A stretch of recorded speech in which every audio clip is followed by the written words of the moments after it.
Oke, Assalamualaikum warahmatullahi wabarakatuh, teman-teman. Selamat malam, Waalaikumsalam. selamat datang di acara Wiki Tansi Talks dengan tema lanjut kuliah atau langsung kerja.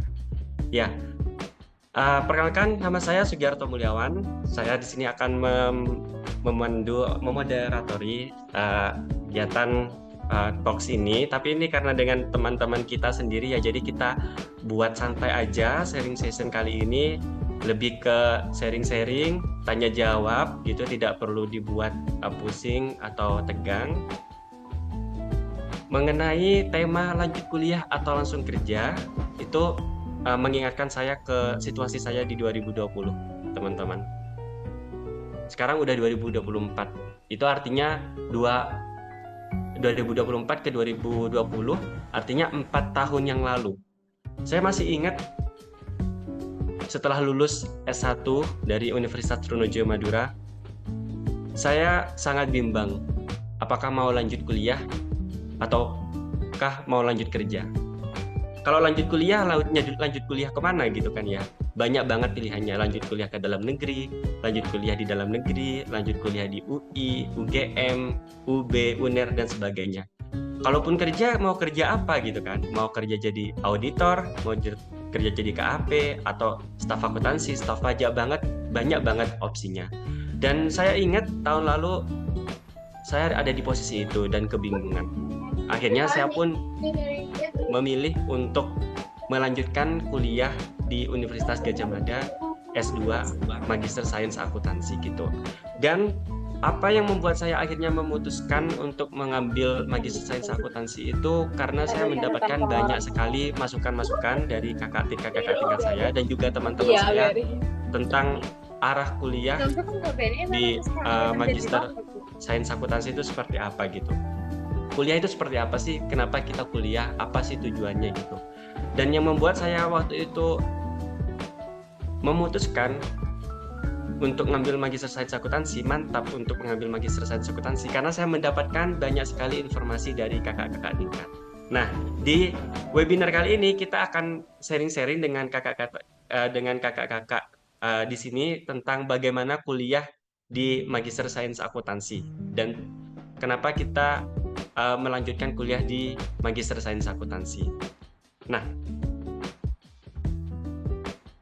oke, langsung saja kita sambut kepada Mbak Ara. Silakan memperkenalkan diri terlebih dahulu, Mbak Ara. Oke, makasih Mas Sugi. Makasih juga teman-teman semua yang hari ini udah hadir di webinar Wiki Tansi Talk. Perkenalkan, nama saya Ninggi Anissa Daniswara, bisa dipanggil Ara.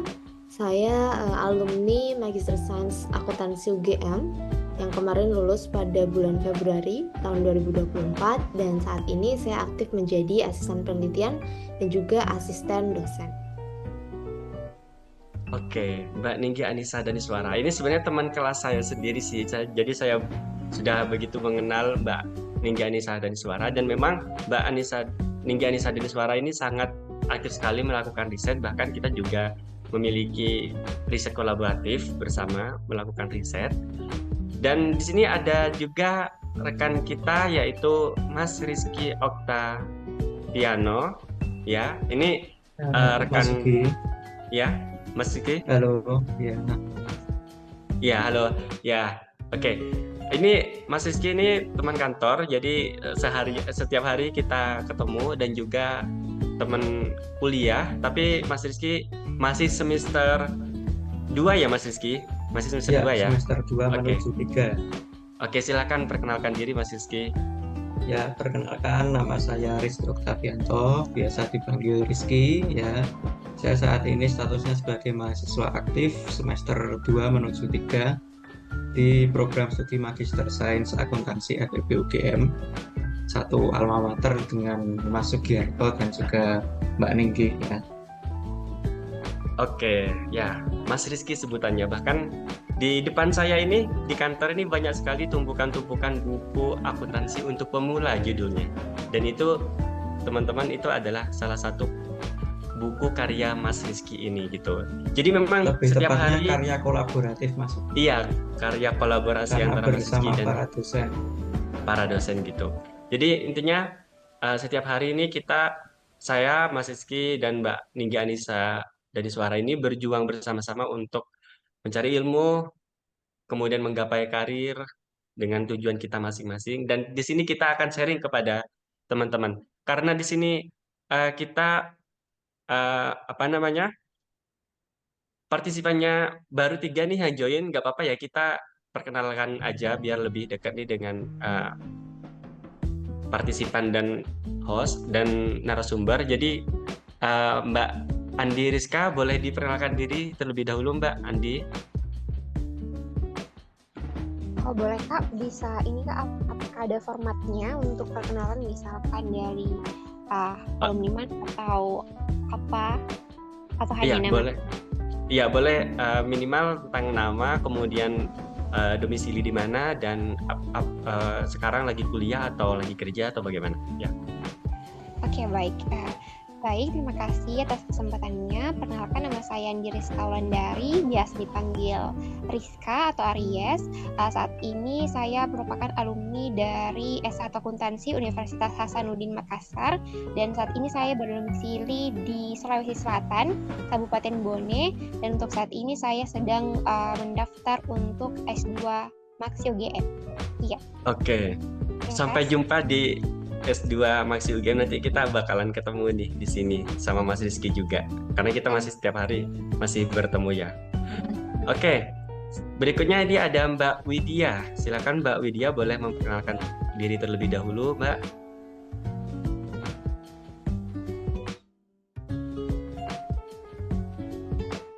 Halo, Mbak Widya, apakah ada? Oke, temannya Mbak Widya lagi tidak ada. Kita coba ke Mbak Dian Arofa. Mbak Dian Arofa boleh memperkenalkan diri terlebih dahulu biar kita saling kenal. Oke, baik. Terima kasih waktunya. Assalamualaikum warahmatullahi wabarakatuh. Waalaikumsalam warahmatullahi wabarakatuh. Perkenalkan, saya Dian Arofa. Saya lulusan Universitas Trunojoyo Madura. Saya baru lulus dari UTM. Saya prodi akuntansi. Untuk selanjutnya saya bingung mau kuliah atau kerja. Terima kasih. Oke, ini kita satu alma mater ternyata nih, saya dan Mbak Dian. Nah, Mbak Dian barusan menyebutkan bahwa dia lagi bingung mau lanjut kuliah atau langsung kerja. Oke, saya langsung persilakan waktunya kepada Mbak Ninggi Anissa dari Suara terlebih dahulu untuk menyampaikan pandangannya tentang tema ini dan apa yang ingin disampaikan ke Mbak Andi dan Mbak Dian dan penonton-penonton yang lain terkait kebingungan ini, Mbak Ninggi. Oke, siap. Aku izin share screen ya, Mas Sugi. Oh iya, boleh. Silakan.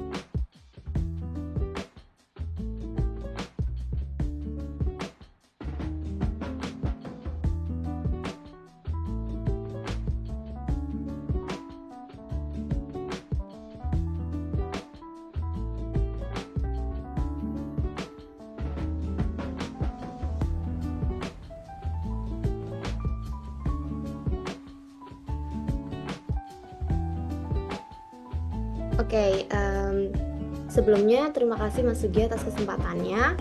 Pada kesempatan ini izinkan kita casual aja ya, karena paling kita umurnya nggak beda jauh. Jadi aku mau ngasih sedikit pandangan aku tentang kebingungan antara kira-kira mau lanjut S2 atau kerja dulu ya, gitu ya. Singkat aja, karena nanti aku berharap teman-teman semua aja yang aktif bertanya, menanyakan apa yang jadi kebingungan teman-teman, terus misalnya tanya-tanya juga tentang kuliah S2 itu bagaimana dan lain-lain.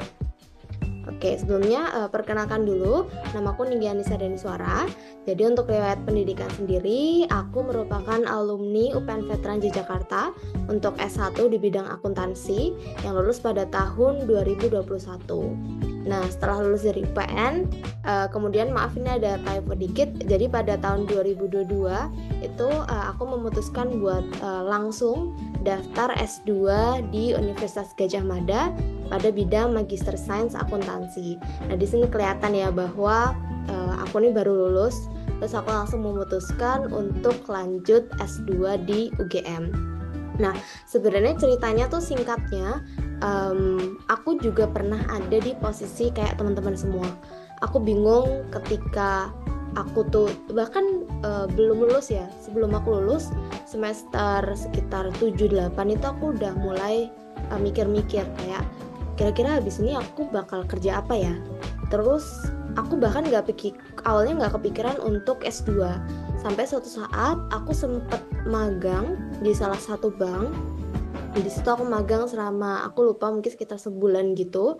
Nah di situ untuk pertama kalinya gitu ya, aku punya pengalaman kerja itu saat aku magang di bank itu. Dan di saat aku magang ada satu hal yang buat aku itu agak ganjal, yaitu bahwa oh ternyata aku merasa passionku itu bukan kerja di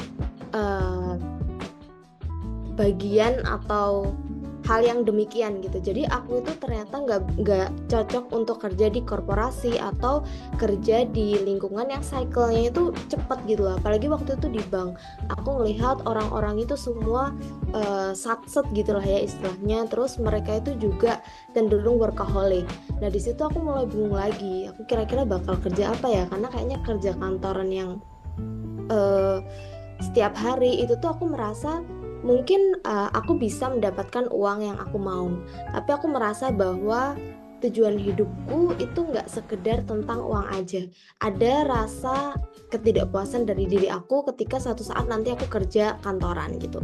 Sampai akhirnya ketika di UPN Veteran Yogyakarta ini aku menjalin hubungan yang cukup baik gitu ya dengan salah satu dosbingku. Dan di situ untuk pertama kalinya beliau mengajak aku untuk join project penelitian beliau, untuk membantu beliau melaksanakan penelitian, baik itu penelitian yang fokusnya itu untuk pengabdian masyarakat, juga penelitian terapan pakai data-data keuangan sekunder lah kalau untuk bidang akuntansi. Nah dari sini kemudian aku menemukan bahwa oh ternyata aku enjoy ya melakukan riset gitu. Aku seneng ketika aku bisa melakukan riset dan aku melihat langsung bahwa ternyata riset yang aku lakukan itu beneran bermanfaat bagi orang-orang yang waktu itu hadir di riset yang aku lakukan. Jadi aku sempat melakukan riset lebih ke gimana kita itu mendesain alat atau software keuangan sederhana bagi para UMKM di daerah Bantul. Itu UMKM-nya itu bergerak di bidang peternakan, yaitu peternakan kambing, di mana mereka itu ternyata sama sekali nggak pernah tahu akuntansi itu apa. Jadi mereka nggak tahu gimana cara ngatur expense mereka nggak tahu keuntungan mereka berapa atau malah mereka itu rugi berapa. Di situ kami semua melakukan sosialisasi, juga memperkenalkan software sederhana untuk akuntansi. Kami juga menjelaskan akuntansi itu bagaimana, kenapa penting untuk mengatur keuangan, dan lain-lain. Nah dari situ kemudian akhirnya mulai muncul niat yang mantap dari diri aku sendiri buat kayaknya aku suka berkarir di bidang akademik. Dan akhirnya aku makanya memutuskan pada tahun 2022 itu untuk berkuliah di Universitas Gadjah Mada begitu.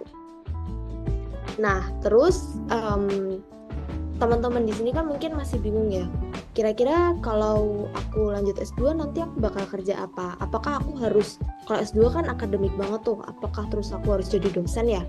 Terus kalau aku kerja nanti kira-kira aku seneng nggak ya dengan aku kerja, dan apakah ilmuku tuh udah cukup ya dengan aku langsung kerja aja nggak usah S2 lagi. Nah untuk itu aku mau kasih tahu teman-teman, karena keputusan untuk lanjut S2 atau kerja itu kalian sendiri yang tahu, cuman kalian yang tahu. Nah biasanya waktu itu aku coba untuk mengerucutkan ke tujuan aku sendiri. Jadi aku bagi dua nih tujuan kalau aku lanjut S2 atau bekerja. Semuanya ada plus minusnya. Misalnya kalau untuk lanjut S2 itu fokusnya itu lebih ke pengembangan ilmu pengetahuan juga keterampilan. Jadi aku melihat gitu ya, orang-orang yang lulus S2, orang-orang yang punya motivasi untuk S2 itu kebanyakan mereka memang fokus untuk pengembangan ilmu pengetahuan. Jadi mereka beneran belajar, tapi mereka less practice gitu, mereka kurang melakukan praktik-praktik atau kalau specifically di bidangku yaitu di akuntansi. Terus kalau S2 itu juga akan memberikan peluang penelitian dan pengembangan karir yang sifatnya itu akademik. seperti yang tadi aku ceritain. Jadi kalau kita lanjut S2 itu kita bakalan sangat kenyang lah gitu dengan kata-kata penelitian, ya review artikel atau justru kita juga melakukan penelitian itu sendiri. Terus juga lanjut S2 ini nggak semata-mata untuk fokus akademik aja, tapi banyak juga mahasiswa yang lanjut S2 itu karena bisa meningkatkan prospek pekerjaan juga gaji. Jadi mungkin kita sering dengar ya, banyak orang yang udah kerja lama gitu, akhirnya mereka memutuskan untuk S2 demi misalnya naik jabatan gitu. Nah, kalau ngomongin bekerja, balik lagi ya, tujuan bekerja itu tentunya buat cari pengalaman sama keterampilan secara praktis. Jadi bisa dibilang bahwa aku sendiri mengakui ya, karena aku S2 itu di bidang sains akuntansi yang sifatnya itu akademik, jadi aku nggak begitu punya keterampilan praktis sebagai akuntan. Karena ya selama kuliah kita memang dihadapkan dengan artikel-artikel penelitian, kita nggak praktek, kita nggak tahu praktek akuntansi itu juga seperti apa. Beda kalau mungkin teman-teman akan S2 di bidang terapan, itu mungkin kalian akan lebih sedikit sering dengar atau sering melakukan atau mengerjakan kasus-kasus yang sifatnya itu praktikal. Terus juga yang jelas motivasi bekerja itu biasanya adalah mereka akan mendapatkan penghasilan langsung dan juga peluang untuk mengembangkan jaringan profesional. Ketika kita kerja kan sometimes kita itu nggak akan puas di satu tempat. Mungkin kita akan terpacu oleh suatu motivasi yang kemudian membuat kita memutuskan untuk oke, aku kayaknya harus keluar dari sini, aku harus cari tantangan yang lain, misalnya di tempat dengan gaji yang lebih besar. Nah, hal-hal kayak gitu kan tentunya kita butuh jaringan profesional yang lebih luas. Nah, itu mengapa orang-orang kemudian lebih memutuskan atau berfokus untuk bekerja dulu dibandingkan dengan kuliah. Nah, terkait tujuan ini, mungkin teman-teman semua bisa tanyakan ke diri sendiri, kira-kira tujuan kalian itu pengennya kemana dulu? Itu aja dulu dijawab gitu. Nah, terus ngomongin tentang tantangan juga hambatan. Jadi, seperti yang tadi aku bilang ya, mau lanjut S2 atau mau lanjut kerja itu pasti ada aja tantangannya, pasti ada aja plus juga minusnya. Nah, untuk melanjutkan kuliah sendiri, ini kemarin ada beberapa aspek yang menurut aku cukup aku pertimbangkan gitu ya. Yang pertama itu tentunya adalah biaya, karena biaya S2 itu menurut aku sendiri nggak murah. Jadi aku sangat menyarankan teman-teman untuk coba beasiswa sebanyak mungkin. Mungkin nanti bisa nanya juga ke Mas Rizky sama Mas Sugiarto, karena beliau-beliau ini kan award di LPDP. Mungkin kalian bisa tanya-tanya, terus pokoknya maksimalkan kesempatan itu. Kalau kalian lihat ada kesempatan untuk beasiswa, itu coba aja kalian daftar, nggak akan ada ruginya gitu. Karena kemarin sebenarnya aku agak menyesal gitu, karena aku buru-buru untuk lanjut S2. Sebenarnya waktu itu aku pun sempat daftar untuk beasiswa gitu, tapi aku ketolak waktu itu. Nah, kebetulan di beasiswa itu tuh jadi sebenarnya aku tuh butuh beberapa bulan untuk menyiapkan salah satu persyaratan, yaitu persyaratan bahasa Inggris. Dan waktu itu persyaratan bahasa Inggris itu berkeluar setelah aku tuh udah masuk di UGM, karena waktu itu memang orang tua yang ngasih semangat, kayak kalau memang kamu masih semangat untuk S2, ya udah lanjutkan aja, karena kalau memang pengen berkarir jadi akademisi itu kan jalannya panjang. Jadi kalau bisa sesegera mungkin gitu. Nah, waktu itu aku sempat daftar beasiswa, tapi ketika aku udah mulai kuliah.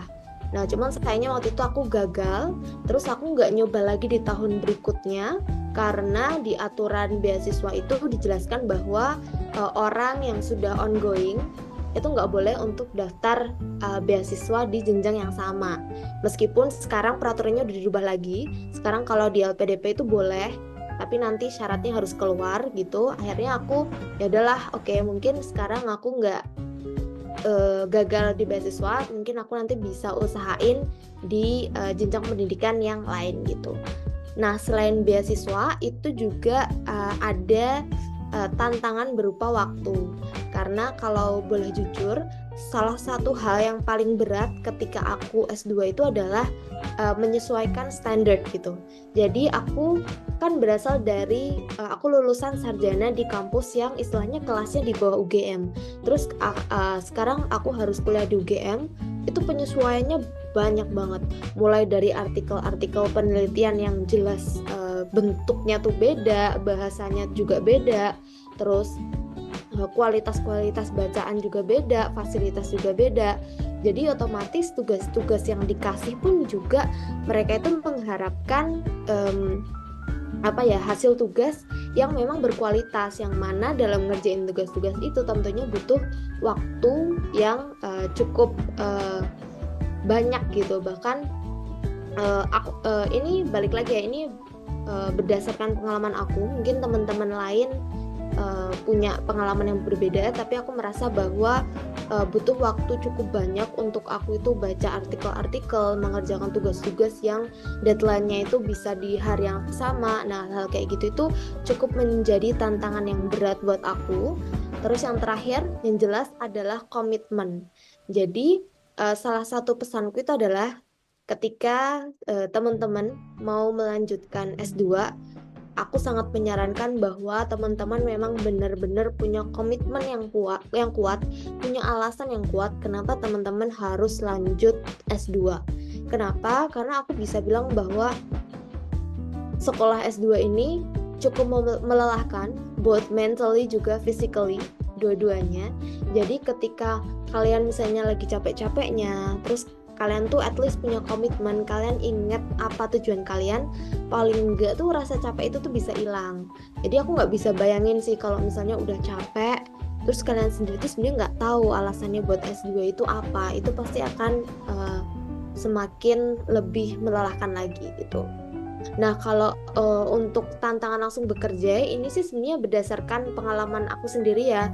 Dulu sih waktu aku memutuskan untuk nggak cari kerja dulu, itu juga karena aku udah cukup minder sama kualifikasi yang dibutuhkan. Karena pengalamanku ketika S1 itu kebanyakan di bidang riset. Aku nggak banyak di praktikal paling cuman magang aja gitu, sama aku ngambil kursus kayak brevet gitu-gitu. Tapi aku merasa untuk keterampilan kerja yang lain itu aku masih kurang. Terus juga tekanan pekerjaan awal pasti membutuhkan banyak penyesuaian. Ketika kita pertama kali kerja, kita punya atasan, itu pasti jadi hal yang cukup sulit gitu untuk dihadapi. Nah, terus kalau balik lagi ya ke pertimbangan pribadi ketika kita mau lanjut S2 atau kerja ya. Nah, ada dua pertimbangan yang kemarin itu terus aku bawa gitu ya, terus aku ingat-ingat. Yang pertama itu adalah tentunya minat juga passion pribadi. Itulah kenapa tadi aku bilang yang tahu kita tuh harus S2 atau kerja dulu itu ya diri kita sendiri, bukan orang lain. Karena cuman kita yang tahu minat atau passion kita tuh apa. Pasti teman-teman semua juga pengen kan kerja berdasarkan apa yang jadi passion atau minat. Nah, ya udah ikutin aja itu. Karena aku yakin itu nanti yang akan membulatkan tekad teman-teman. Jadi teman-teman gak ragu-ragu lagi misalnya untuk memutuskan untuk kerja atau S2. Terus yang kedua adalah tujuan karir jangka panjang. Jadi jangan dikira aku sebenarnya udah punya rencana karir jangka panjang. Sebelumnya tuh sama sekali nggak punya rencana karir. Aku bener-bener kayak terombang-ambing. Aku nggak tahu besok kalau aku lulus aku harus ngapain. Sampai akhirnya pengalaman-pengalaman yang ada yang aku jalanin itu kemudian membukakan insight buat aku tentang oh ini loh kamu tuh bagusnya di sini dan kamu nyaman kan di sini. Nah, itu tuh hal yang sebenarnya juga nggak aku sadari bakal aku rasain, tapi aku sangat bersyukur. Makanya perjalanan S1 itu sangat menyenangkan dan memorable, karena salah satunya yaitu aku bisa menemukan tujuan karir jangka panjangku bebarengan ketika aku melakukan sesuatu yang sebenarnya aku ngelakuin ya udah lakuin aja untuk menyelesaikan kewajiban tanpa ada tujuan khusus atau minat khusus terhadap sesuatu gitu. Kayaknya itu aja dari aku. Mungkin nanti kalau teman-teman ada yang mau bertanya silahkan, atau mungkin mau sharing-sharing juga pengalaman S1-nya bagaimana dan lain-lain, aku persilahkan. Makasih. Oke, terima kasih Mbak Ninggi Anissa Daniswara. Wah, Mbak Ninggi Anissa Daniswara tadi secara singkat telah menjelaskan kenapa sih kemudian Ara ngambil kuliah S2 akuntansi, dan saat ngambil kuliah akuntansi tantangan dan hambatannya apa saja gitu kan. Bahkan tadi Ara juga menyebutkan bahwa oh ternyata tidak punya rencana karir ya kan ya. Ya. Sama, saya dulu juga waktu ngambil S2 itu rencana karir saya itu sebatas oke ngambil S2. Habis itu saya belum punya rencana lagi untuk ngambil apa, dan memang kondisi tersebut tidak apa-apa ya, karena seiring dengan berjalannya waktu kita akan mendapatkan wawasan yang lebih luas lagi, sehingga kedepannya kita jadi lebih tahu lagi untuk ngambil karir yang mana gitu kan. Nah, tentu itu cuma sedikit dari perjalanan panjang Mbak Ara dalam kuliah di Magister Sains Akuntansi UGM. Saya tahu sendiri perjuangannya gitu kan. Itu cuma sedikit aja gitu yang di-spill gitu. Nah, makanya nanti teman-teman coba ditanyakan secara mendalam apa saja sih hambatannya dan pengalamannya dan kenapa gitu. Terutama yang informasi-informasi yang kalian butuhkan gitu. Tapi sebelum ke pertanyaan, kita coba dengar terlebih dahulu dari Mas Rizky. Kalau dari Mas Rizky sendiri, pengalaman kenapa ngambil S2, kemudian saat kuliah S2 itu gimana gitu, kemudian apakah sudah punya rencana karir juga, itu seperti apa Mas Rizky gitu. Silakan Mas Rizky. Oke, baik. Assalamualaikum warahmatullahi wabarakatuh. Waalaikumsalam warahmatullahi wabarakatuh. Ya, salam sejahtera untuk kita semuanya. Yang saya hormati Mas Sugi dan Mbak Ninggi. Ya, jadi sebetulnya saya kalau boleh cerita ya, ini bahasa saya seperti ini saya nggak bisa bahasa yang menarik seperti Mbak Ninggi tadi ya. Jadi kenapa saya mengambil S2? Itu yang pertama didasari sedikit cerita bahwasanya saya itu lulusan S1 pendidikan. Jadi saya punya gelar SPD. Tidak seperti Mbak Ninggi gelarnya SE, Mas siapa? Sugiarto itu gelarnya SAK. Nah, kalau saya SPD. Nah, waktu itu saya waktu awal S1 semangat-semangatnya. Kalau lulus saya jadi guru PNS sertifikasi hidup kaya raya. Sampai umur 60 tahun. Tetapi kan kebetulan itu terpatahkan, rencana-rencana itu terpatahkan ketika adanya kebijakan pemerintah kalau guru itu sekarang tidak lagi PNS tetapi P3K, dan prosedur untuk ke P3K itu harus melewati PPG, harus mengabdi dan seterusnya, yang membuat saya dan juga teman-teman lulusan kependidikan itu merasa kayak profesi guru tidak lagi menarik. Itu dari persepsi saya ya, mungkin kalau dari teman-teman yang lain pasti berbeda. Itu persepsi saya, sekali lagi itu persepsi saya. Nah, saya juga sempat menjadi guru, jadi saya lulus S1 tahun 2022 Februari. Nah, setelah itu saya langsung menjadi guru. Kebetulan dapat tawaran dari teman untuk menjadi guru di sekolah swasta selama 1 semester. Nah, saya awalnya memang niat untuk menjadi guru itu hanya ingin mengesahkan gelar saya SPD itu. Tetapi pada akhirnya saya merasa bahwasanya guru itu adalah passion saya. Nah, kebetulan setelah itu saya jadi guru tidak tetap di sekolah negeri selama 1 tahun. Nah, kebetulan di situ di sekolah negeri itu saya merasa agak nyaman ya, merasa kayak terjebak di zona nyaman, bahwasanya oh kayaknya saya kok pengen terus menjadi seorang guru. Walaupun ya tahu sendiri gaji guru apalagi kalau belum PNS atau belum P3K itu ya tidak banyak seperti itu. Nah, tapi di sisi lain ketika selama saya menjadi guru di semester pertama itu saya tetap berupaya untuk ngeplan, merencanakan untuk lanjut studi S2 LPDP, mencari beasiswa LPDP.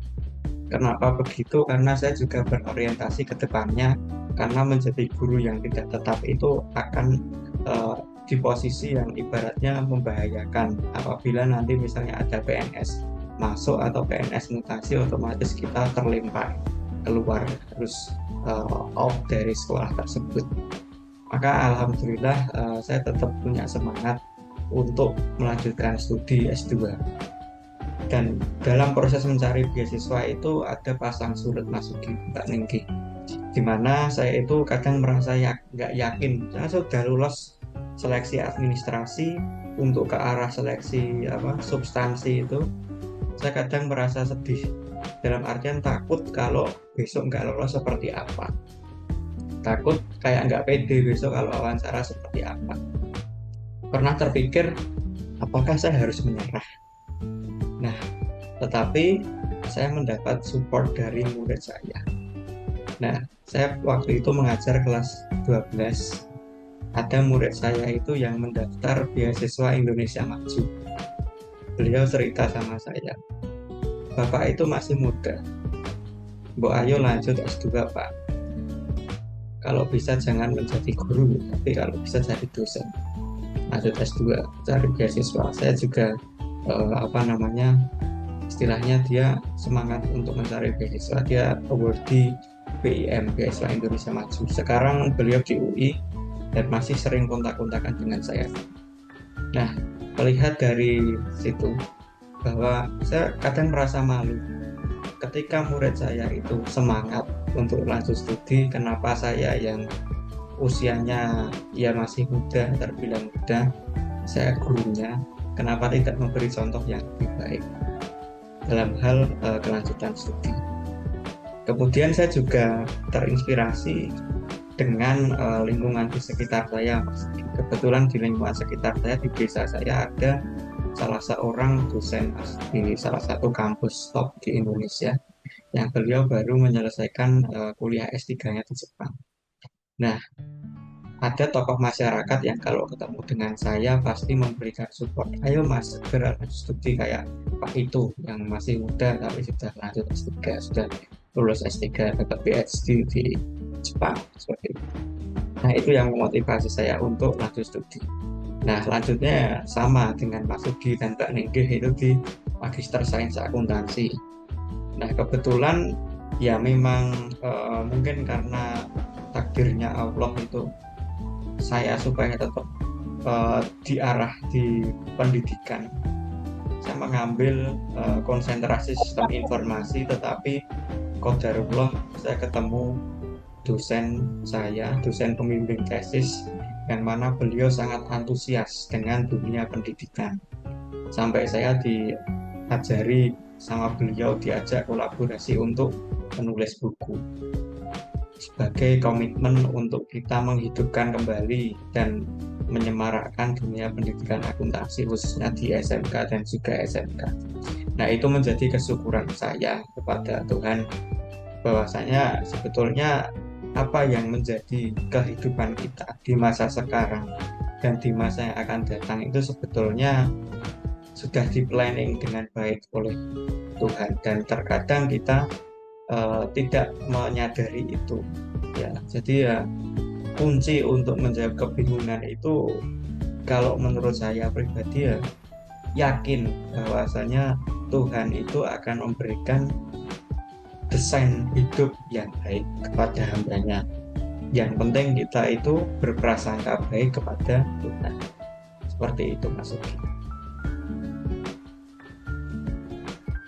Oke, lah Mas Riki sudah menjelaskan nih ke teman-teman alasan Mas Riki untuk ngambil S2 akuntansi. Dan ternyata selama proses pencarian beasiswa ada pasang surut semangatnya. Dan di situ Mas Riki juga menjelaskan kalau Mas Rizky itu mendapatkan motivasi dan support dari siswa-siswanya. Dan saya yakin pengalamannya itu tidak pasti itu luar biasa gitu bagi Mas Rizky. Mungkin kita yang mendengar ceritanya mungkin terdengar, oh udah banyak nih yang dapat semangat kayak gitu. Tapi kalau kita mengalami sendiri betapa orang-orang di dekat kita itu mendukung terus gitu, itu nanti kita memang bakalan terdorong terus nih untuk lanjut kuliah S2. Sama sih sebenarnya saya dulu juga waktu setelah lulus S1 itu banyak banget orang-orang terdekat saya itu mendorong saya untuk ngambil S2 akuntansi. Ayo Mas Ki, daftar LPDP, ambil S2 dalam negeri atau luar negeri gitu. Jadi terima kasih banyak Mas Rizky dan Mbak Ara untuk sharing singkat gitu tentang alasannya ngambil S2. Tapi kita langsung aja nih ke sesi pertanyaan nih, karena kita sharing-sharing ke Mbak Andi Rizka. Sebenarnya apa sih pertanyaan yang paling pengen ditanyakan nih ke kakak-kakak yang sudah mengalami kuliah S2 akuntansi? Apa nih pertanyaannya? Ada kebimbangan apa nih di Mbak Andi? Karena di sini forumnya kecil ya, jadi jangan sungkan-sungkan untuk menanyakan apapun yang sedang menjadi dilema.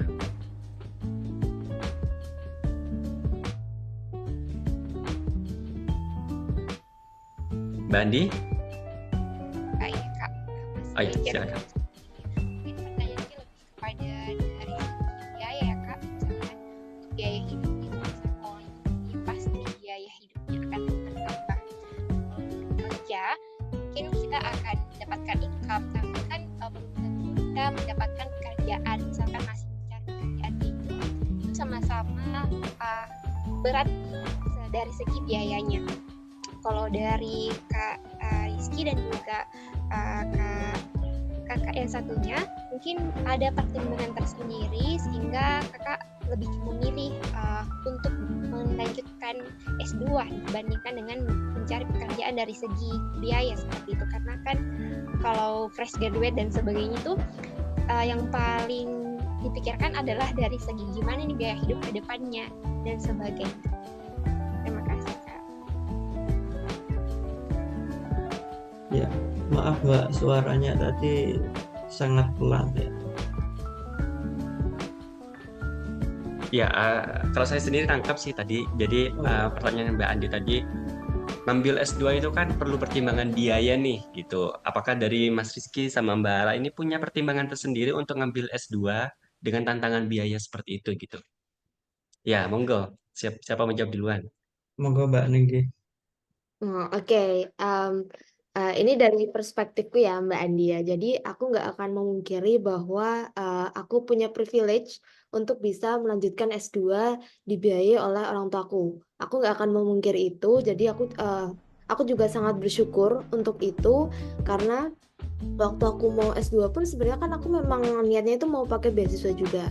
Tapi orang tua bilang kayak udah daripada nunggu lama nggak apa-apa gitu, orang tua yang membiayai gitu. Makanya aku juga mengencourage teman-teman karena aku sendiri sadar gitu ya bahwa biaya S2 itu cukup mahal gitu, apalagi aku ngelihat perbedaan UKT-ku sama UKT adik tingkatku aja itu lumayan jauh, padahal kita hanya punya gap itu sekitar mungkin setahun. Itu ternyata kenaikannya lumayan signifikan. Nah, makanya aku men-encourage teman-teman semua untuk coba dulu daftar beasiswa gitu, karena kalian dapat biaya hidup juga, biaya penelitian dan lain-lain, itu akan sangat membantu kalian. Dan untuk masalah kerja juga, bahkan ketika S2 pun sebenarnya kita bisa sambil kerja juga. Misalnya kayak Mas Rizky ini juga sambil kerja kan di UGM, Mas Sugi juga dulu waktu itu sambil kerja di UGM, sambil ambil proyek-proyek penelitian yang itu juga bisa membantu biaya hidup di sini gitu. Meskipun nggak banyak ya, tapi kan ketika kita lulus, paling nggak kita punya satu hal yang membedakan kita dari kandidat-kandidat lain, yaitu kita udah lulusan S2 gitu. Kita memiliki kemampuan yang lebih lah gitu istilahnya. Jadi itu sih kalau untuk terkait biaya. Mungkin kalau teman-teman yang khawatir tentang itu, aku sangat menyarankan teman-teman semua untuk beasiswa, karena beasiswa itu ada banyak banget. Dan aku ngerasa beasiswa-beasiswa kayak LPDP itu tuh aku ngerasa sebagai bentuk beasiswa yang sifatnya itu fair. Jadi semua orang itu berhak untuk daftar, semua orang punya kesempatan yang sama juga untuk daftar gitu. Mungkin dari Mas Rizky bisa memberikan pandangan sebagai awardee LPDP. Ya, baik. Saya dulu sempat bimbang juga. Kalau mau S2 tentunya biayanya cukup besar. Tetapi saya masih ingat betul waktu itu dosen saya itu bilang, Mas Rizky, yang namanya kuliah itu yang penting adalah punya semangat. Ketika punya semangat, ketika kita niat seperti itu, ketika ada masalah itu, Tuhan itu akan memberikan kamu jalan untuk memasuki sebuah apa istilahnya universitas atau jurusan, dan Tuhan akan menyelamatkanmu hingga di garis finish, memandu sampai ke garis finish, memberikan jalan masuk, juga akan memberikan jalan keluar dari itu. Nah, kalau ngomong-ngomong masalah pembiayaan juga saya dulu khawatir dengan biaya. Kalau mau S2 dengan biaya sendiri ya cukup kewalahan juga dengan Magister Sains Akuntansi. UGM itu UKT-nya kalau zamannya Mas Ugi dan Mbak Ara itu 11 juta. Nah, di angkatan saya kurikulum baru itu 14 juta. Ya. Kalau Maksi itu kalau nggak salah dulu, sekarang 17 juta atau 16 juta ya Mas Ugi, ya kalau nggak salah 16 juta kalau nggak salah. Nah itu, jadi maka memang itulah yang harus menjadi semangat untuk mencari jalan keluar. Salah satunya adalah mencari beasiswa. Nah, saya jadi ingat salah satu perkataan dari Pak Emil Dardak, salah satu politisi di Indonesia, pernah menjabat sebagai wakil gubernur Jawa Timur. Ya, saat itu saya bertemu beliau saat persiapan keberangkatan LPDP. Beliau menyampaikan bahwasanya scholarship is a celebration for achievement. Jadi yang namanya beasiswa itu adalah bentuk selebrasi dari pencapaian. Jadi orang yang mendapatkan beasiswa itu kadangkala orang yang punya pencapaian ya. Pencapaian yang dimaksud ini tidak hanya pencapaian dari kejuaraan atau dan lain sebagainya atau bentuknya prestasi, tetapi juga hal-hal baik yang ada di dalam diri seseorang. Kalau di LPDP itu kan ada nilai-nilainya ya Mas Sugi, ada profesionalisme, sinergi, pelayanan, kesempurnaan, integritas. Orang-orang dengan kualitas seperti itulah yang memenuhi syarat seperti itu. Mungkin Mas Sugi bisa menambahkan. Ya, kalau berdasarkan pengalaman kita ya, teman-teman kita itu ternyata banyak cara nih untuk bisa kuliah. Ada yang seperti saya memang full pakai beasiswa nih. Ada Mas Rizky full beasiswa, ada Ara pakai biaya orang tua. Ada teman kita ya, Ara ya, yang dia memang bahkan dia kuliah sambil kerja. Jadi kita lihat itu dia sangat siang malam itu effort banget gitu. Dia kuliah dari uang yang dia dapat dari bekerja gitu. Jadi memang banyak sekali opsi yang bisa kita gunakan untuk kuliah S2. Nah, kuliah S2 ini kan butuh komitmen yang sangat tinggi ya, gitu ya. Kalau saya sendiri, kalau dari pandangan saya sendiri, saya kuliah S2 harus pakai beasiswa. Kalau saya sendiri ya, pandangan saya sendiri. Kenapa? Kenapa saya harus pakai beasiswa? Karena kuliah S2 bagi saya itu bukan hanya tentang saya sendiri. Bukan cuma tentang aku sendiri nih, bukan kepentinganku sendiri. Tapi di situ ada komitmen untuk berkontribusi ke negeri. Komitmen untuk memutus rantai kemiskinan keluarga dan orang-orang terdekat yang paling dekat dengan kita gitu. Membantu nanti kalau saya dapat beasiswa, saya dapat membantu adik-adik tingkat saya untuk dapat beasiswa juga gitu. Jadi kuliah S2 itu bukan cuma tentang saya sendiri, tapi tentang banyak pihak gitu. Jadi kalau saya sendiri mindsetnya kuliah S2 atau S3 harus dibiayai oleh beasiswa gitu. Tapi Mbak Andi memang banyak banget opsinya ya. Opsi A, B, C, D gitu. Jadi it is very possible to study di S2 karena banyak sekali opsi yang bisa kita gunakan gitu. Ya, gimana Mbak Andi Rizka? Kalau Mbak Andi sendiri gimana nih kondisinya? Apakah memang tidak bisa kuliah S2 kalau nggak pakai beasiswa, ataukah mau sambil bekerja, gimana nih caranya? Ya, terima kasih Kak untuk jawabannya, Masya Allah. Terima kasih, sangat mencerahkan. Ya, saya setuju dengan Kak Sugi tentunya, karena dari segi biaya itu sangat-sangat banyak yang diperlukan untuk S2. Banyak. Lagi bukan hanya satu semester saja, seperti yang disebutkan tadi Kak Rizky, kalau untuk UKT 16 juta itu lumayan sekali. Misalkan kayak kalau misalkan dari kita yang tidak memiliki privilege dari segi dana, kalau saya pribadi juga mungkin akan memilih untuk beasiswa Kak. Kalau Mbak Andi itu sendiri posisinya sebagai penerima beasiswa atau biaya sendiri atau bagaimana, Mbak? Pelamar beasiswa, Kak. Insya Allah. Sudah mendapat atau bagaimana? Bagaimana, Kak? Sudah mendapat beasiswa atau baru proses mendaftar atau seperti apa? Alhamdulillah kemarin lulus seleksi substansi LPDP, Kak.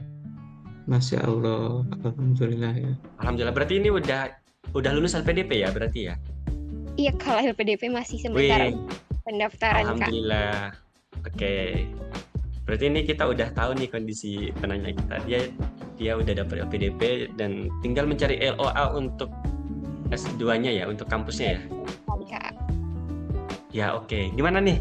Berarti masalah biayanya kan wah udah selesai nih kalau udah dapat LPDP kan. Tapi apa lagi nih yang mau ditanyakan ke Mas Rizky sama Mbak Ara? Kalau untuk pertanyaan dari segi biaya mungkin sudah aman Ya. sih, Kak, jawaban dari kakak-kakak sekalian. Terima kasih. Ya. Untuk selanjutnya mungkin belum ada lagi, Kak, pertanyaannya, insya Allah. Oke, kalau misalkan belum ada pertanyaan, saya ini nih, kan saya udah lulus nih S2, Mas Rizky juga udah lulus, masih semester 2. Mungkin dari Mbak Ara, apa sih yang pengen paling disampaikan ke anak yang baru mau masuk ke S2 akuntansi UGM? Ini harus hal yang penting loh Mbak, jangan yang nggak penting ya, tapi harus yang penting banget yang mau disampaikan ke Mbak Andi gitu. Aduh, jadi takut gitu karena kayak merasa tertekan. Jadi kalau aku sih yang benar-benar dari awal harus kita benar-benar pegang itu adalah komitmen. Jadi kita harus ingat bahwa kita sendiri yang memilih untuk lanjut S2. Jadi apapun nanti rintangan yang dihadapi, ya udah it's your risk gitu loh. Kamu harus take it, atau kamu memilih untuk ya udah biasa-biasa aja, kamu banyak ngeluh dan lain-lain. Tapi ketika kamu tuh punya komitmen, aku yakin rasa capeknya kayak apa, sibuknya kayak apa, ketika kamu jelas emang kamu yang memilih jalan ini, pasti itu akan kerasa enteng lah. Karena aku bisa bilang seumur hidupku ya, aku ngerasa aku paling capek sekolah itu adalah S2, dari aku TK sampai sekarang gitu. Oke. Ini adalah pilihan kita sendiri ya, dan ini adalah medan perang yang kita pilih sendiri. Jadi kita Betul emang sekali. harus perang di situ. Gitu. Ya. Kalau dari Mas Rizky sendiri gimana nih sebagai mahasiswa semester 2? Iya, saya itu di sisi lain senang masuki dengan anak-anak, dengan teman-teman yang begitu semangat untuk lanjut S2. Tetapi yang perlu dicatat adalah saya sering menemukan anak yang lanjut S2 itu karena lari dari masalah. Dari masalah yang dimaksud adalah lulus S1 misalnya, belum menemukan pekerjaan yang cocok, atau sudah bekerja tetapi ada banyak tekanan, atau karena masalah-masalah yang lain akhirnya dia lanjut S2. Nah, sebetulnya masuk S2 itu adalah cari masalah baru. Betul atau tidak, Mbak Ringki? Benar-benar. Nah, ya makanya dulu saya pernah ya ada anak S1, ada alumni teman saya tanya, sebaiknya saya lanjut S2 atau tidak, karena saya sampai sekarang belum menemukan pekerjaan yang cocok, dapat kerja tetapi gajinya minim dan seterusnya. Saya tanya, kalau kamu hanya S2 untuk lari dari masalahmu, berarti Anda hanya akan menambah masalah, karena S2 itu muncul masalah. Sebagai contoh, misalnya masuk S2 itu harus menguasai bahasa Inggris dengan baik karena banyak membaca artikel-artikel jurnal internasional. Tugas-tugasnya juga banyak. Bahkan di setiap semester itu pasti banyak tugas-tugas bentuknya paper atau membuat proposal. Itu masalah. Belum lagi kalau setiap pertemuan itu harus meresum artikel, membuat critical review dan seterusnya, tugasnya banyak, itu juga masalah. S2 itu memang waktunya singkat, hanya 1,5 tahun sampai 2 tahun dengan mata kuliah yang sedikit di setiap semester. Di satu semester mungkin maksimal itu 15 SKS dengan 5 mata kuliah. Tapi jangan dibayangkan itu enteng. Karena di balik 15 SKS itu pasti ada banyak tugas yang luar biasa banyak.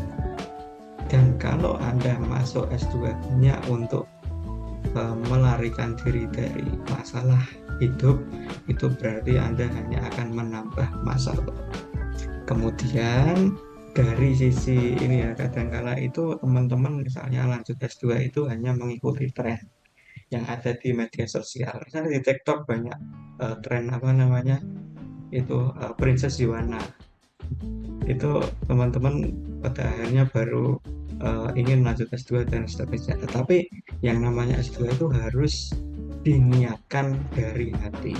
Ketika kamu benar-benar sudah siap, ketika kamu siap dengan konsekuensi dan permasalahan yang akan timbul dari situ, maka silahkan diambil. Kalau misalnya belum, maka saya rekomendasikan untuk memikir-mikirkan terlebih dahulu.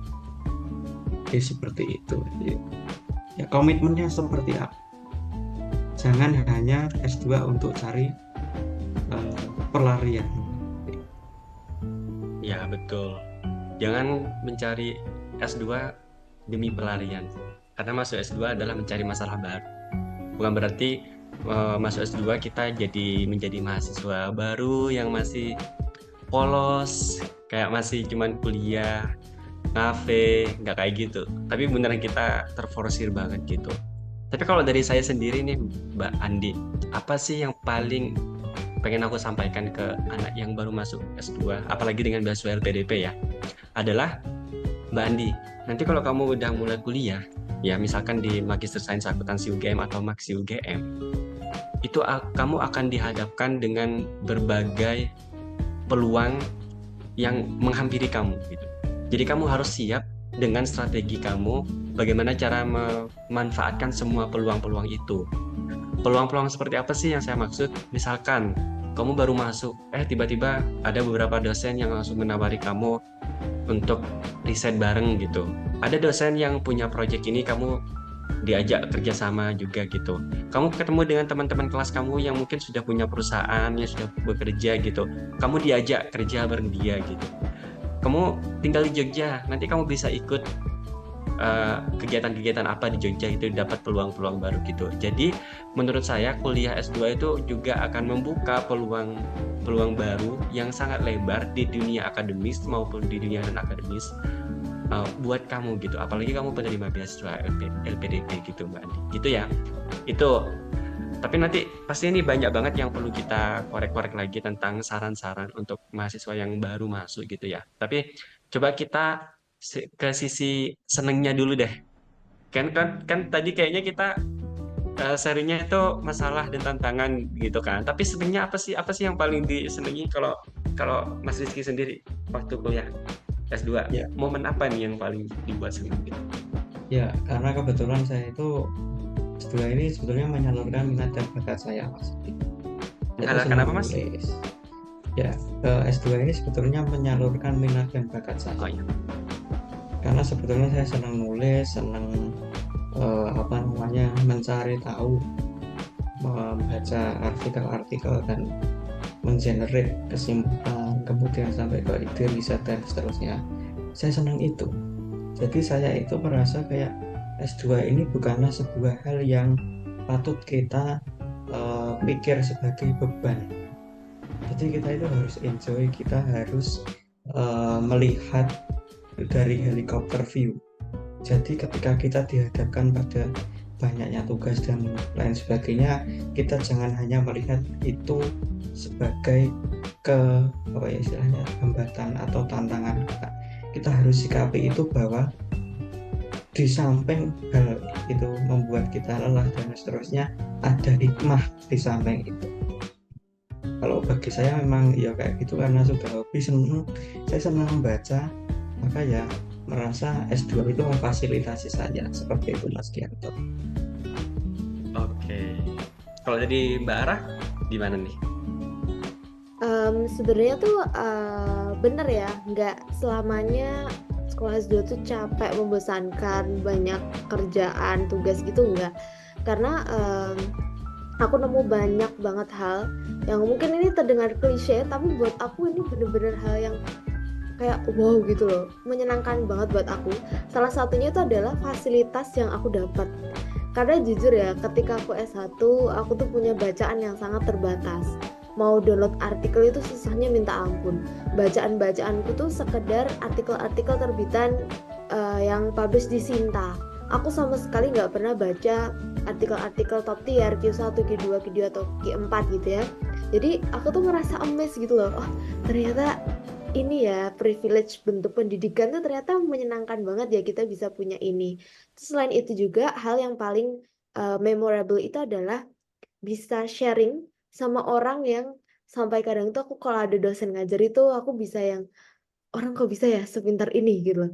Gimana beliau itu share experience mereka, apalagi di FF ini kebanyakan dosen-dosen yang S2, S3 di luar negeri. Jadi mereka memberikan insight baru, gimana living abroad, terus mereka juga nyemangatin kita buat lanjut kuliah di luar juga dan lain-lain. Itu menarik aja gitu loh untuk didengar, pengalaman yang baru pertama kali aku dapat dan membuat aku sadar bahwa ternyata bisa mendapatkan pendidikan dengan standar yang baik itu jadi satu bentuk privilege yang pokoknya luar biasa berharga lah gitu.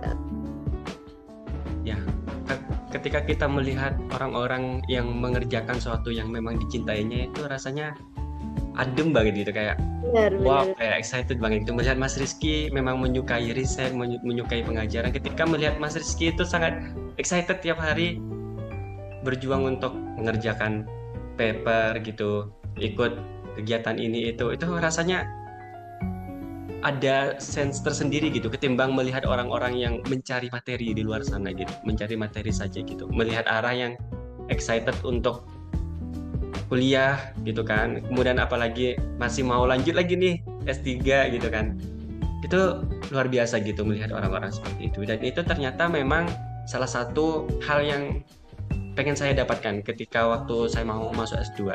Oh, saya bakalan dapat teman-teman yang sevisi nih, semisi gitu, yang sama-sama suka di bidang akademik dan sama-sama berkomitmen untuk pendidikan gitu. Senang rasanya berada di antara orang-orang itu gitu. Oh iya, Dan itu juga bener banget karena waktu aku S1 itu teman-temanku sama sekali nggak ada yang passionate di bidang akademik. Mereka nggak ada yang mau jadi dosen. Tapi sekarang ketemu teman-teman yang satu mimpi itu rasanya wah seneng banget gitu. iya benar banget gitu. Jadi banyak juga di antara teman-teman kita yang malah dapat jodoh ya. Iya kan ya? Banyak loh kasus-kasus yang mereka itu mencari S2 dengan harapan habis lulus S2 itu dapat pasangan gitu loh. Betul, Dan walaupun kita belum ya. meskipun kita bertiga masih gitu loh. Tapi suatu saat pasti ada gitu kan. Tapi kita kedatangan tamu baru nih teman-teman. Ini ada Mbak Putri Ginting. Mbak Putri Ginting ini karena forumnya kecil, jadi boleh nggak memperkenalkan diri terlebih dahulu biar kita makin dekat nih, biar nggak sungkan-sungkan untuk tanya-tanya.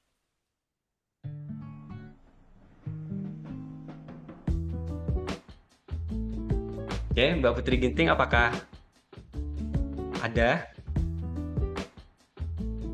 Oke, sepertinya Mbak Putri Ginting mau menjawab nanti katanya gitu. Jadi kita lanjut ke pertanyaan berikutnya aja. Ya, Mas Rizky, ini kan Mbak Andi katanya mau kuliah di S2 UGM ya, gitu ya. Apa sih yang harus dipersiapkan untuk Mbak Andi untuk bisa settle menjadi mahasiswa di UGM di Jogja gitu? Apa aja yang harus dipersiapkan Mas gitu? Ya, yang pertama adalah kenali tempat-tempat yang penting di Jogja, karena memang mungkin kalau misalnya pendatang itu perlu mengenal tempat-tempat yang ada di Jogja. Seperti misalnya kalau cari klinik terdekat di mana, kemudian kosnya mana, ya diawali dulu dari tempat tinggal, kosnya di mana. Terus kemudian klinik terdekat di mana, rumah sakit terdekat di mana. Terus tempat makan yang enak, murah, harga ramah di kantong mana. Kalau beli cemilan, beli kopi yang enak di mana. Sebagai contoh misalnya kalau Masuki yang terdekat di Jogja itu Basreng ya Masuki. Saya ada Masuki itu senang sekali dengan Basreng. Mungkin kalau di sekitar UGM bisa beli Basreng Factory kayak gitu ya. Enak banget itu Basrengnya. Kemudian Endorse nih. ya itu kan endorse Masuki. Tapi enak ya, pengalaman pribadi nanti mungkin boleh disensor ya Masuki untuk bagian ini. Ya, terus kemudian yang perlu disiapkan adalah mindset. Anda harus punya growth mindset, jangan fixed mindset.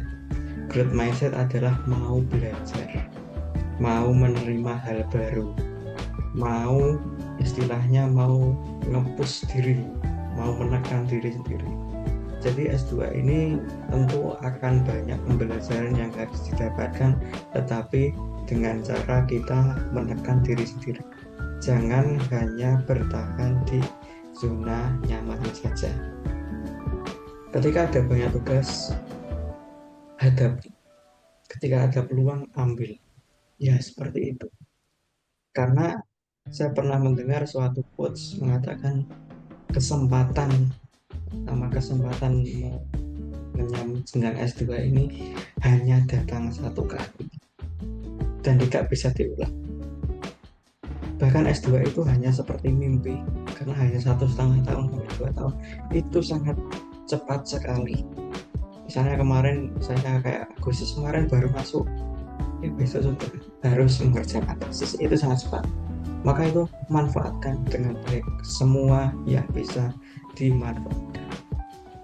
Dan saya manfaatkan yang baik, lakukanlah hal-hal kebaikan seperti itu. Itu Mas. Oke, jadi memang sangat penting banget ya karena kita mau ke tempat yang baru ya Mbak Andi. Memang kita harus mengenali tempat-tempat yang penting. Nanti habis forum ini Mbak Andi bisa kok berkonsultasi dengan kita. Kalau udah mau ke Jogja nanti tanya-tanya apa aja tempat-tempat yang harus diketahui seperti rumah sakit, fasilitas kampus yang terkait dengan rumah sakit apa saja gitu. Terus fasilitas-fasilitas kota yang bisa digunakan itu juga sangat penting gitu. Dan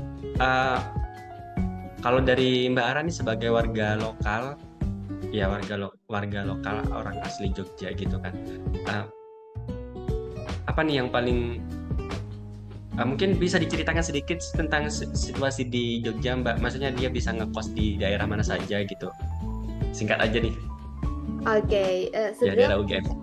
amazed ya tadi sama jawaban Mas Rizky, karena aku nggak kepikiran sampai situ sebagai warlock, padahal itu jadi hal yang penting tadi, kayak mengenal tempat-tempat yang ada di Jogja itu penting banget. Dan kalau ngomongin tentang kos mungkin yang deket-deket UGM ada Pogung dan lain-lain ya, karena jujur saya sendiri juga anak rumahan, jarang pergi-pergi, jadi nggak begitu ngerti gitu. Tapi kalau untuk ngomongin persiapan kalau mau lanjut S2 tuh kira-kira apa yang harus disiapin, kalau menurut aku adalah banyak-banyak baca gitu. Karena S2 ini aku bener-bener kenyang baca berbagai macam artikel, sampai kadang itu aku tuh familiar gitu dengan nama penulis artikel. Jadi tiba-tiba ada nyebut nama ini, oh ini aku sering dengar dia dari universitas ini, kayak gitu. Hal yang sebenarnya aku tuh nggak begitu suka itu adalah baca. Tapi ketika S2 ini mau nggak mau aku harus baca, karena kalau nggak banyak baca, aku rasa akan banyak kesempatan-kesempatan yang hilang ketika S2, yang mungkin aku nggak dapetin ketika S2 ini. Jadi ada beberapa yang miss kalau aku tuh nggak beneran baca gitu. Mungkin itu aja sih. Ya kenyang bacaan, ya betul banget. Jadi kita harus siap-siap memakan bacaan-bacaan itu tiap hari ya teman-teman. Karena apalagi di MSc akuntansi ya, memang fokus kita kan ke riset ya. Ya, jadi memang tiap hari kita akan membaca banyak sekali artikel-artikel dari jurnal-jurnal berreputasi gitu. Jadi kita harus benar-benar siap dengan itu gitu.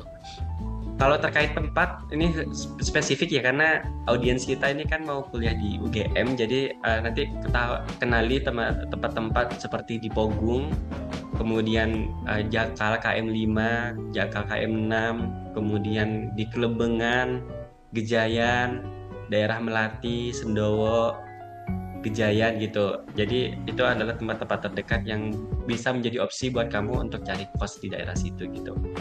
Mbak Andi, apakah ada pertanyaan Mbak?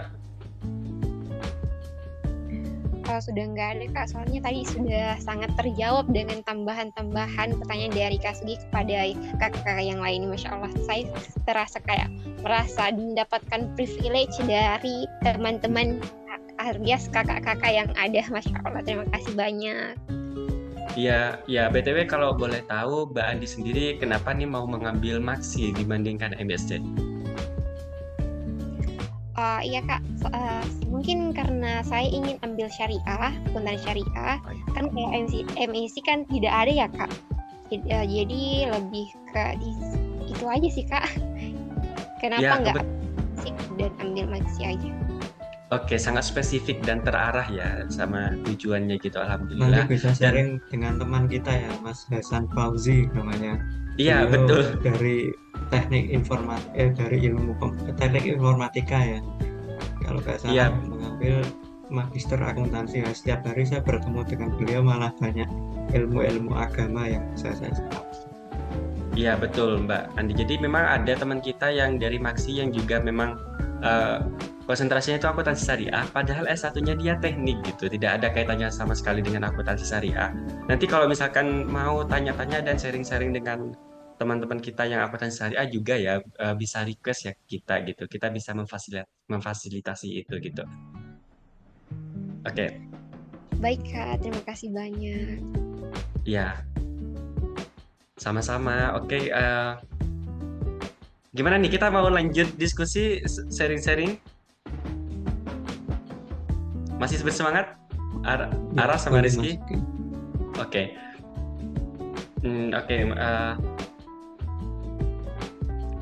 Kalau kita boleh flashback lagi nih, ya, sebenarnya kondisi ini khususnya untuk Ara nih, ya, karena kita baru sebenarnya situasi 2024 sekarang ini sesuai dengan yang kamu bayangkan nggak sih ketika kamu waktu dulu mau masuk S2 UGM gitu?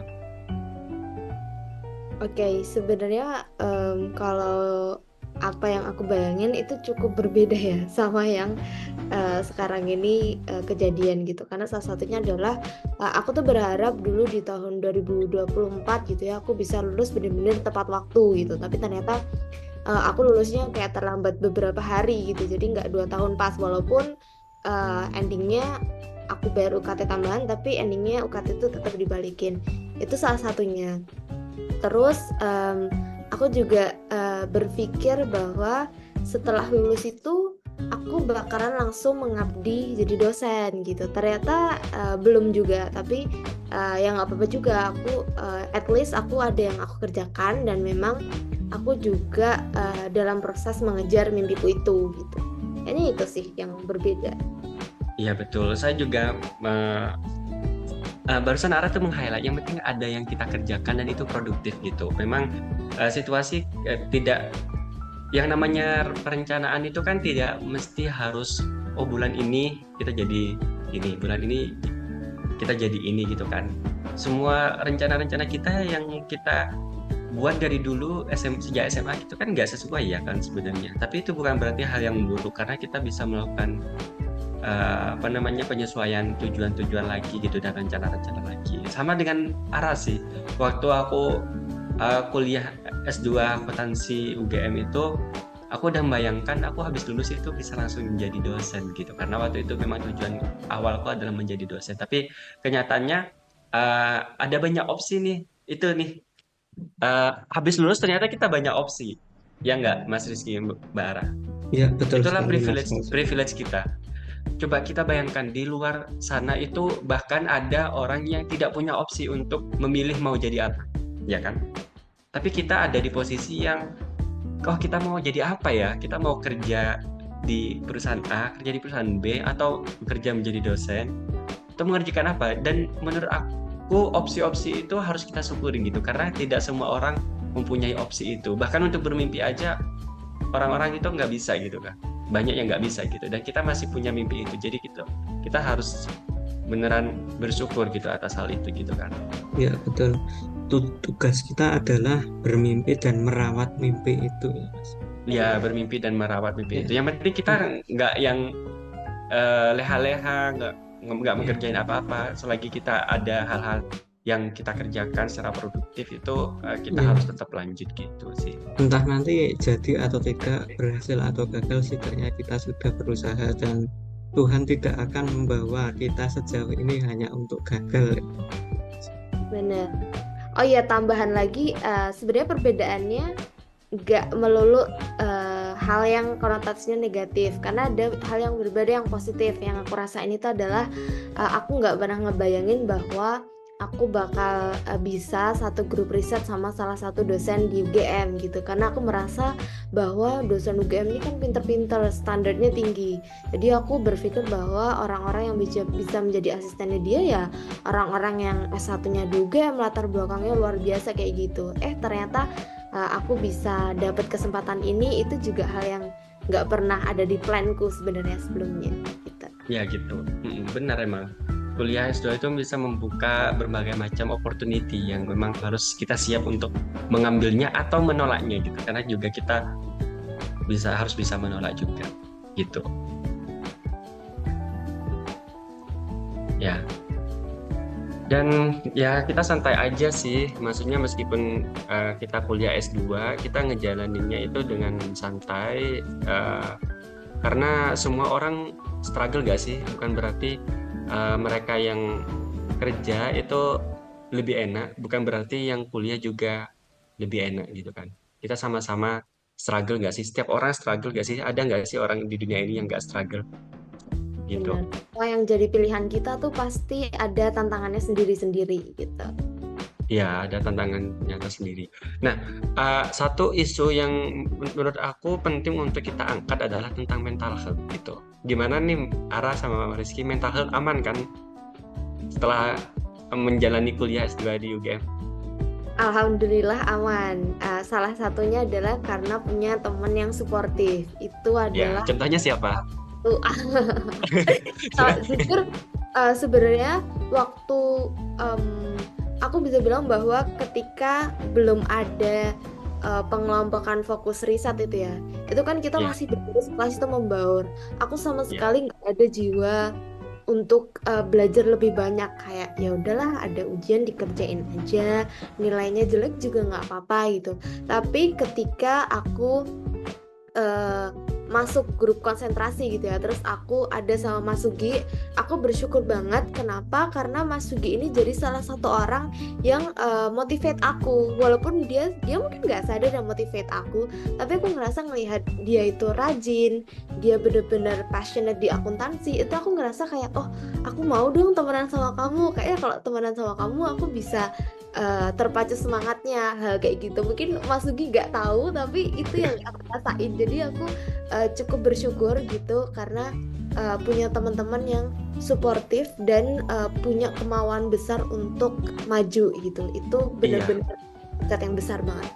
Iya betul gitu. Dan setiap kelas memang memberikan suasana yang berbeda-beda ya. Tapi alhamdulillah kalau di kelas kita sendiri, kelasku sama Ara itu kita nggak ada yang saling sikut satu sama lain gitu ya, tapi kita saling suportif satu sama lain, kerja kelompok, ngerjain tugas bareng di kafe gitu, saling support gitu ya.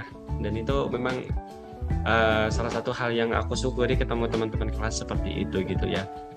Kalau Mas Rizky gimana nih? Oh tapi sebelum itu memang aku mau menyampaikan juga, tidak hanya Ara yang bilang kalau dia mendapatkan motivasi ketika temenan sama aku, tapi di sini aku juga mendapatkan motivasi dari Ara, terutama ya dalam hal bagaimana cara menjadi orang yang serius belajar tapi bawaannya santai gitu. Jadi kita kan harus belajar tapi dengan santai, dengan rileks gitu. Dan Ara itu bisa memberikan secara tidak langsung memberikan inspirasi itu gitu loh buat aku dan juga teman-teman kelas yang lain gitu. Kalau dari Mas Rizky gimana Mas Rizky, semester 2 mental health masih aman nggak? Ya, masih sangat aman. Yang penting itu kalau ada tugas dikerjakan. Terus yang penting ingat komitmen awal akan seperti apa. Ya, saya itu jadi ingat kemarin salah satu teman saya namanya Blasius. itu memposting sebuah quote ya. Nah, Mas Blasius itu anak MSI juga. Beliau memposting sebuah quote yang namanya suatu hal itu kalau sudah diniatkan dari awal itu kita harus kembali lagi ke niat itu. Jadi kalau misalnya S2 di tengah jalan ada kendala yang membuat kita itu pusing dan lain sebagainya, mau menyerah, kita ingat dulu kita mau kesini mau ngapain, itu masuk. Dan saya bersyukur banget banyak ketemu dengan orang-orang di MSI yang sangat rajin, sangat istilahnya banyak memberikan manfaat yang banyak ya pada saya, utamanya memberikan motivasi ya. Contohnya Mas Sugi juga sangat banyak memotivasi saya selama ini. Ya, mental health masih aman berarti ya. Apalagi dengan itu story temannya Mas Rizky aja itu sangat motivasional, sangat inspiratif gitu. Jadi memang itu bukti bahwa lingkungan kita itu sangat suportif gitu dan positif gitu. Kalau dari pandangan aku sendiri menjalankan kuliah S2 itu penuh dengan tantangan dan rintangan ya. Setiap harinya kita struggle dari bangun tidur sampai tidur lagi itu kita struggle. Meskipun kita tidak ada tugas tapi di otak kita itu selalu berputar-putar mikirin sesuatu gitu, mikirin pelajaran gitu kan. Dan itu pasti sangat mempengaruhi mental health kita gitu ya. Tapi tenang saja karena di UGM itu sudah menyediakan fasilitas seperti psikolog dan juga psikiater gratis, dan juga di sini ada teman-teman yang sangat suportif. Tapi itu tergantung kita sendiri sih. Kalau kitanya yang toksik, kita nggak bakalan dapat rasa suportif itu gitu. Jadi mental health insya Allah aman dengan segala fasilitas yang ada di UGM dan di Jogja ya. Semoga mental health kita tetap aman ya untuk menjalankan step-step kita berikutnya ya. Karena pasti banyak sekali tantangan-tantangan yang akan kita hadapi ke depannya gitu.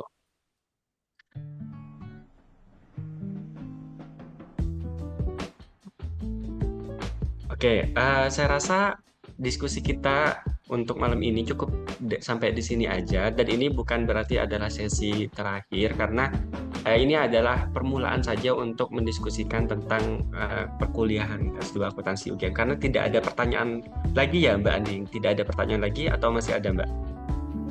Insya Allah sudah tidak ada, Kak.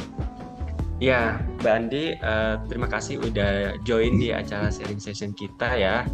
Dan jangan lupa untuk bersilaturahmi dengan kita, dengan Mbak Ara, dengan Rizky, dengan saya juga. Jangan sungkan-sungkan untuk menghubungi kita, karena siapa tahu dengan kita bersilaturahmi kita bisa membuka peluang-peluang baru untuk kerjasama. Dan siapapun juga yang nonton video ini, jangan lupa untuk reach out saya untuk tanya-tanya tentang LPDP dan kuliah S2 akuntansi UGM. Jangan lupa untuk reach out Mbak Ara juga untuk tanya-tanya tentang kuliah, dan Mas Rizky juga di reach out karena kita sangat membuka kesempatan untuk saling berkolaborasi. Karena di zaman sekarang itu kolaborasi adalah kunci. Orang di bawah itu berkompetisi, tapi orang di atas berkolaborasi gitu. Dan acara kita malam ini yang singkat dan intimate ini adalah salah satu cara kita untuk berkolaborasi juga ya. Jadi sampai jumpa di kegiatan Wikitansi Talks berikutnya. Terima kasih teman-teman yang sudah join dan sudah menonton. Terima kasih Mbak Ara yang sudah menyampaikan motivasinya. Mungkin ada hal yang mau disampaikan Mbak Ara? Mungkin ini aja ya, semangat, ingat-ingat apa yang jadi komitmen teman-teman semua di awal, pegang aja itu, and everything will be okay insya-Allah. Ya, everything will be okay, everything will be just fine gitu ya. Sayang sekali Mas Riki sudah sepertinya terpental terlebih dahulu, jadi mari kita tutup kegiatan kita pada malam ini dengan baca Alhamdulillah bersama-sama. Alhamdulillahirabbil alamin. Terima kasih Mbak Andi yang sudah join. Semoga sukses, semoga diterima di UGM dan sampai jumpa di UGM ya.